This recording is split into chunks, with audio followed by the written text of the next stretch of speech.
भगवद्गीतेच्या 11व्या अध्यायाचा म्हणजेच विश्वरूप दर्शन योगाचा 13वा श्लोक.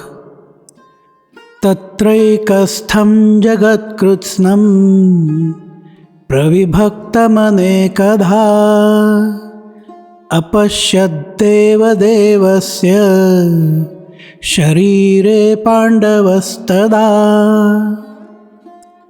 भगवान श्रीकृष्णांनी दाखवलेल्या त्या विराट स्वरूपाचं वर्णन करताना संजय पुढे म्हणाला की त्यावेळी अर्जुनानं देवादिदेव भगवानांच्या त्या शरीरामध्ये एकाच ठिकाणी असलेलं पण विविध द्वारांनी विभागलेलं असं संपूर्ण विश्व पाहिलं.